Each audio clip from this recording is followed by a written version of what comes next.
इस प्रश्न को पढ़ने के बाद ये पता चल रहा है कि कक्षा 1 का सेक्शन ए की तरफ से एक पेड़ लगाया जाएगा, सेक्शन बी की तरफ से एक पेड़ लगाया जाएगा और सेक्शन सी की तरफ से भी एक पेड़ लगाया जाएगा। कक्षा 2 के सेक्शन ए से 2, सेक्शन बी से 2 और सेक्शन सी से 2 पेड़ लगाया जाएगा। यही सिलसिला आपका 12वां कक्षा तक चलेगा। तो तीनों सेक्शन को मिलाकर कक्षावार देखते हैं तो कक्षा 1 से 3 पेड़, कक्षा 2 से 6 पेड़, कक्षा 3 से 9 पेड़, इसी प्रकार आगे कक्षा 12 तक पेड़ लगाए जाते हैं। यहाँ पर ए का मान 3, डी का मान 3, एन का मान 12 है, तो योगफल आप लोग काफ़ी आसानी से निकाल लेंगे। इसे आपके लिए छोड़ देते हैं। यह प्रश्न भी काफ़ी आसान है। यहाँ पर 13 अर्धवृत्तों का परिमाप निकाल के हमें सभी को जोड़ देना है। हम लोग जानते हैं कि अर्धवृत्त की परिमाप पाई इंटू त्रिज्या होती है, तो सभी का परिमाप का जोड़ इस प्रकार आएगा। इसके आगे आप लोग इस प्रश्न को काफ़ी आसानी से स्वयं बना सकते हैं। इसे आपके लिए छोड़ देते हैं।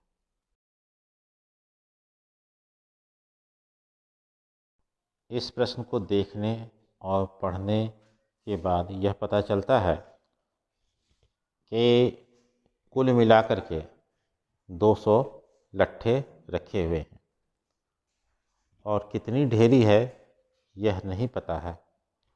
तो सबसे पहले हम लोग मान लेंगे, माना कि ढेरियों की संख्या बराबर n। प्रश्न में कहा गया है कि पहली ढेरी में 20 लट्ठे हैं, उसके ऊपर 19 लट्ठे हैं, फिर 18 लट्ठे हैं। इसी प्रकार एक एक करके लट्ठे कम हो जाते हैं। तो हम ए का मान 20 ले लेंगे और डी का मान -1 ले लेंगे।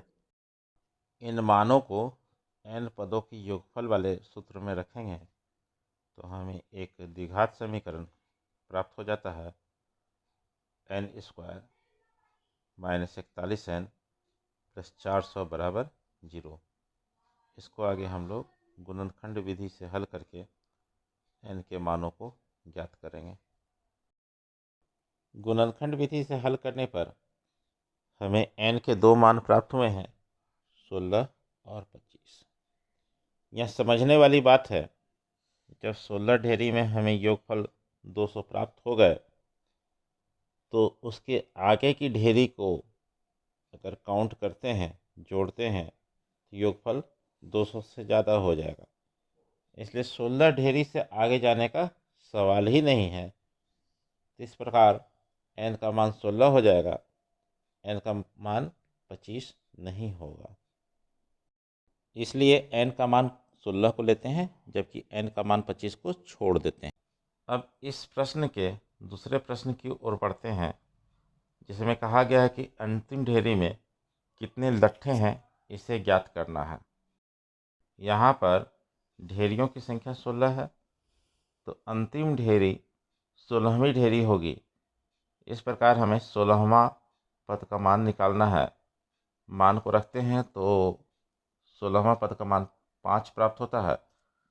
तो इस प्रकार ढेरियों की संख्या 16 है जबकि अंतिम ढेरी में 5 लट्ठे हैं।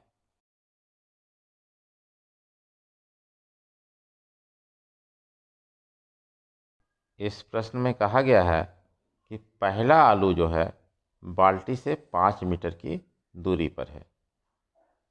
प्रतिभागी को बाल्टी के पास से चलते हुए आलू को उठाकर लाना है और बाल्टी में डाल देना है।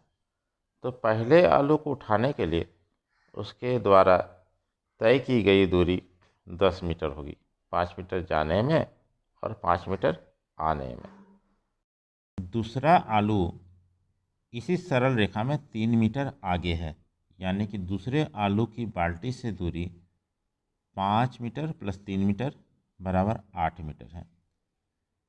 तो बाल्टी के पास से चलते हुए उठाकर इस आलू को लाकर बाल्टी में डालने में दूरी हो जाएगी 8 मीटर जाने में, 8 मीटर आने में, दूरी हो जाएगी 16 मीटर। इसी प्रकार कुल 10 आलू रखे गए हैं।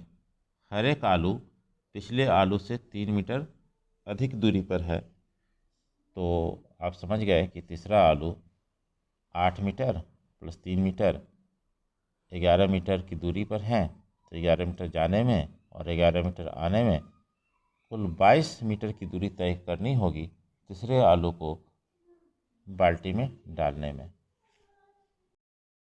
अभी तक पहले, दूसरे और तीसरे आलूओं को उठाकर बाल्टी में डालने में जो दूरियां प्राप्त हुई हैं वह क्रमशः इस प्रकार हैं: 10 मीटर, 16 मीटर तथा 22 मीटर। इस प्रकार 10 आलू को उठाकर बाल्टी में डालने में जो दूरी तय होगी उसे हमें बताना है।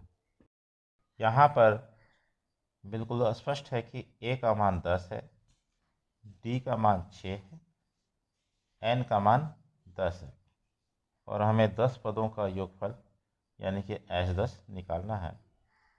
इसे आप काफ़ी आसानी से कर सकते हैं। इसे हम आपके लिए छोड़ देते हैं।